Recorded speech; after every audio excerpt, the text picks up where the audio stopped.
Hello दोस्तों, आप सभी का बहुत बहुत स्वागत है हमारे इस चैनल पे। तो हम लोग HTML का कोर्स देख रहे हैं जिसमें आज हम लोग देखने वाले हैं लिस्ट टैग। तो आज हम लोग देखेंगे कि भैया जब भी हम लोग को लिस्ट क्रिएट करना हो तो इसके अंदर में कौन कौन सा कैटेगरी आता है, किस किस प्रकार से लिस्ट को क्रिएट कर सकते हैं और इसके कौन कौन से टैग होते हैं, ये सारे चीज आज के लेक्चर में कवर करने वाले हैं। तो चलते हम लोग देखते हैं भैया कि लिस्ट में कौन कौन से टाइप होते हैं। जैसे कि एक हम लोग बोले कि अनऑर्डर लिस्ट होता है। कौन सा होता है? अनऑर्डर लिस्ट होता है। एक होता है ऑर्डर लिस्ट होता है। दूसरा होता है हम लोग बोल सकते हैं कि डिस्क्रिप्शन लिस्ट होता है। जैसे कि यहाँ पे दिया हुआ सबसे पहले क्या है भैया? ऑर्डर्ड लिस्ट, उसके बाद है अनऑर्डर्ड लिस्ट और इसके बाद है डिस्क्रिप्शन लिस्ट। ये तीनों में डिफरेंस क्या है और तीनों की कब जरूरत पड़ेगी और तीनों में से कौन सा यूज कैसे करेंगे, ये सारे चीज को समझने वाले हैं पूरे इस लेक्चर में। ओके, तो सबसे पहले हम लोग समझेंगे कि भैया ऑर्डर्ड लिस्ट होता क्या है। तो जब हम लोग बात करें ऑर्डर्ड लिस्ट का, तो ये ऑर्डर लिस्ट होता है जिसके अंदर बहुत सारे की पॉइंट होते हैं। की पॉइंट क्या यानी कि हम लोग बोल सकते हैं कि बहुत सारे आइटम्स होते हैं। जैसे कि हम बोले क्या कि हम लोग दो चार प्रोग्रामिंग लैंग्वेज को नोट करते हैं। जैसे कि बोले पाइथन, जावा, C++, जावा स्क्रिप्ट, ये क्या प्रोग्रामिंग लैंग्वेज है। इसको बोले क्या एक लिस्ट में बनाओ। तो हम लोग बोले क्या कि नंबर 1 पे जो है वो पाइथन आ गया, नंबर 2 पे जावा स्क्रिप्ट ले लीजिए, नंबर 3 पे जावा ले लीजिए, नंबर 4 पे C++ ले लीजिए। तो हम लोग क्या किए, एक लिस्ट क्रिएट किए जिसके अंदर में पहला नंबर पे पाइथन है। Got it? तो ये होता है ऑर्डर लिस्ट जो कि हमेशा स्टार्ट होता है 1 से और 1 का इंक्रीमेंट में चलते रहता है। ओके, ठीक है। अब भैया ये चीज को हम लोग को वेब पेज पे क्रिएट करना हो तो कैसे करेंगे? तो इसके लिए एक टैग आता है जिसको हम लोग बोलते हैं क्या? Order list. तो ऑर्डर का O ले लीजिए, लिस्ट का L ले लीजिए। तो टैग में क्या आएगा? OL। तो यहां पे आप लोग देख सकते हैं OL लिख के इसके अंदर में हम लोग लिस्ट क्रिएट कर सकते हैं। ठीक है। अब जब भी आपको आइटम क्रिएट करना होगा तो लिस्ट आइटम करके एक टैग आता है, इसको तो यूज करना ही पड़ेगा। यानी कि हम बता रहे हैं कि ये आइटम है और ये आइटम का जो सीक्वेंस रहेगा, नंबरिंग रहेगा, वो रहेगा ऑर्डर्ड। ऑर्डर्ड का मतलब क्या? नंबर। Got it? तो इसको क्रिएट करना हो HTML पे तो कैसे क्रिएट करेंगे? तो चलिए हम लोग इसको क्रिएट करके देखते हैं। तो इसके लिए हम लोग VS कोड को ओपन किए। यहां पे हम लोग सबसे पहले H1 टैग का यूज करेंगे यानी कि हेडिंग देने के लिए। तो हम लोग बोलेंगे H1 और यहां पे बोले क्या कि ऑर्डर लिस्ट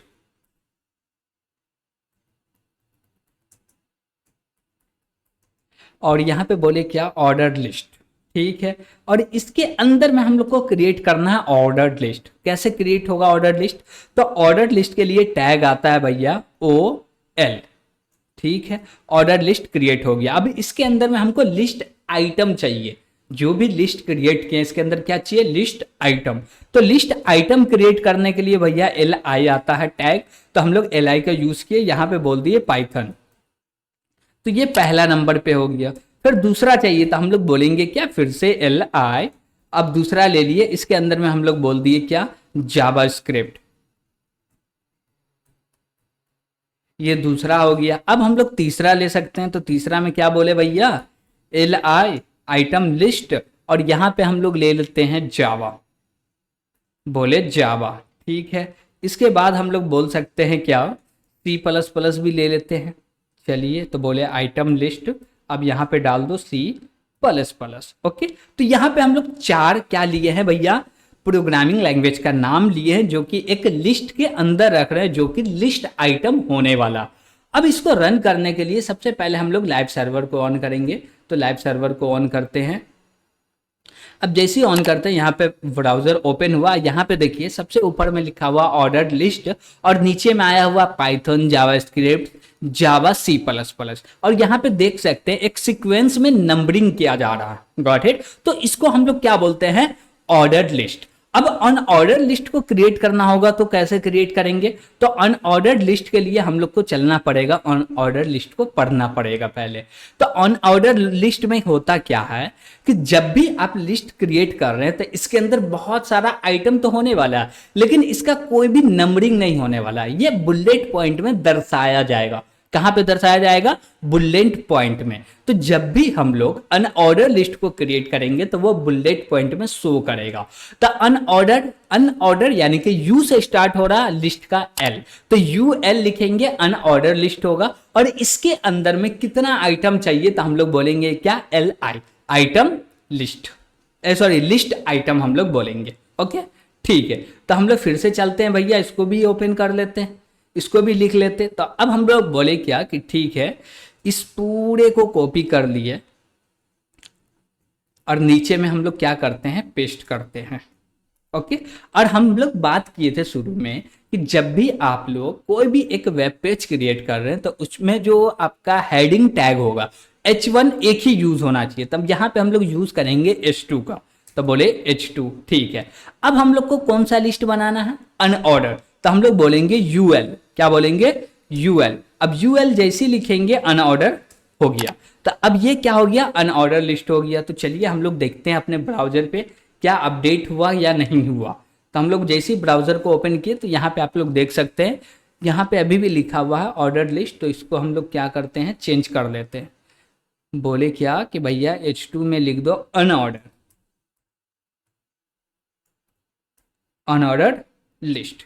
ठीक है, अब हम लोग चलते हैं ब्राउजर पे और देखिए यहाँ पे तो ऊपर में आ रहा ऑर्डर लिस्ट और नीचे में आ रहा अनऑर्डर लिस्ट। अब देखिए कि यहाँ पे एक बुलेट पॉइंट से दर्शाया जा रहा। तो जब भी आपको अनऑर्डर लिस्ट क्रिएट करना होगा तो याद रखिएगा कि ये बुलेट पॉइंट से दर्शाएगा। और जब भी आपको नंबरिक में चाहिए, यानी कि बताता हो कि ये 1 नंबर पे, 2 नंबर पे, 3 नंबर पे कोई सीक्वेंस चाहिए आपको, तो ऑर्डर लिस्ट का यूज कीजिए। सीक्वेंस नहीं चाहिए तो अनऑर्डर लिस्ट का यूज कीजिए। तो हम लोग दोनों लिस्ट को समझे। अब बात आती है डिस्क्रिप्शन लिस्ट की। तो चलिए हम लोग देखते हैं कि डिस्क्रिप्शन लिस्ट का क्या मामला होने वाला है।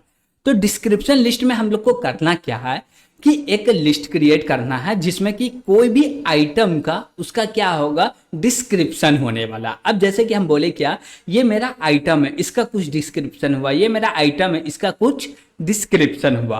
अब इसके अंदर में यानी कि डिस्क्रिप्शन लिस्ट के अंदर में टोटल 3 टैग मिलेंगे। एक मिलेंगे DL, दूसरा मिलेंगे DT और तीसरा मिलेंगे DD। ओके, तो चलिए हम ये तीनों टैग को यूज करके प्रैक्टिकल करने जा रहे हैं। तो इसके लिए हम लोग को चलना पड़ेगा VS कोड पे और यहाँ पे हम लोग को काम करना पड़ेगा। तो सबसे पहला जो टैग होने वाला है वो हम लोग यूज करेंगे DL। क्या बोलेंगे? DL यानी कि डिफिनेशन लिस्ट। क्या बोलेंगे? Definition list. तब बोले DL। ठीक है, अब DL के अंदर में हम लोग को लिखना था, हम लोग एक हेडिंग क्रिएट कर लेते हैं। बोले क्या? H3 और इसके अंदर में लिखते हैं डिस्क्रिप्शन लिस्ट। ओके ठीक है, अब इसके अंदर में हम लोग जैसे DL बोले यानी कि डिफिनेशन लिस्ट, इसके अंदर में क्या आएगा भैया? इसके अंदर में एक चीज आएगा जिसका नाम है DT। तो हम लोग लिखेंगे DT टैग। बोले DT टैग और यहां पे बोलेंगे पाइथन। क्या बोले? पाइथन। अब पाइथन का कुछ हमको डिस्क्रिप्शन लिखना है तो हम लोग बोलेंगे DD। क्या बोलेंगे? DD। और यहां पे हम लोग लिख सकते हैं कि Python is a easy language.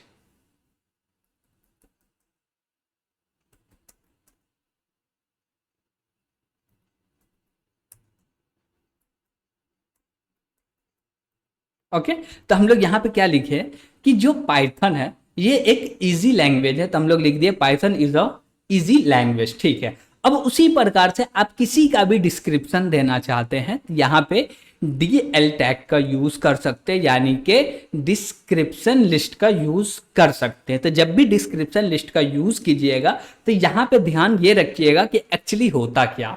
अब इसको हम लोग रन करें तो आपको एक्चुअली रिजल्ट दिखेगा तो समझ में आएगा कि भैया ये एक्चुअली में हुआ क्या। जैसे देखिए यहाँ पे कि हम लोग लिखे पाइथन और पाइथन में थोड़ा सा स्पेस देने के बाद लिखा जा रहा Python is a easy language. Got it? या हम लोग बोल सकते हैं Python is a programming language, या कुछ भी लिख सकते थे। ठीक ना? तो यहाँ पे क्या हुआ, हम लोग पाइथन लिखे और नीचे में पाइथन के बारे में लिख रहे हैं, यानी कि पाइथन का डिस्क्रिप्शन प्रोवाइड कर रहे हैं या पाइथन का डिफिनेशन प्रोवाइड कर रहे हैं। Got it? तो जब भी आपको कोई, हम लोग बोल सकते हो कि लिस्ट आइटम मिले और लिस्ट आइटम का कुछ डिस्क्रिप्शन या डेफिनेशन प्रोवाइड करना हो तो आपको डिस्क्रिप्शन लिस्ट का यूज करना पड़ेगा। तो आज हम लोग देखिए भैया तीन लिस्ट को देखें, जैसे कि बात करें अनऑर्डर लिस्ट का, ऑर्डर लिस्ट का और डिस्क्रिप्शन लिस्ट का, और ये तीनों लिस्ट को अच्छे से समझे और इनके टैग्स को भी क्या बोलते हैं, इनके टैग को भी हम लोग समझे हैं। और टैग क्या होता है, टैग में कुछ है नहीं, जो पूरा फुल है उसका शॉर्ट को बना दिया गया है टैग, और हर समय पे ऐसा नहीं होगा। Got it? तो याद रखिएगा कि हर समय पे बोलेंगे क्या कि जो भी फुल फॉर्म है उसका ही क्या ले लो, शॉर्ट ले लो, वही हो गया टैग। तो ऐसा नहीं होता, बहुत जगह पे काम करता है, बहुत जगह पे काम नहीं करता। तो आज हम लोग देखें लिस्ट टैग। इसमें आपको कोई भी दिक्कत आ रहा होगा तो कमेंट के माध्यम से जरूर पूछिएगा, और हमको समझ में तो आया कि आपको पता चल गया होगा कि भैया कि कौन सा लिस्ट को कब यूज करना है। Got it? तो ठीक है, वीडियो पसंद आया होगा तो लाइक कीजिएगा, और अभी तक चैनल को सब्सक्राइब नहीं किए हैं तो सब्सक्राइब जरूर कीजिएगा। आज के लिए इतना ही, थैंक यू।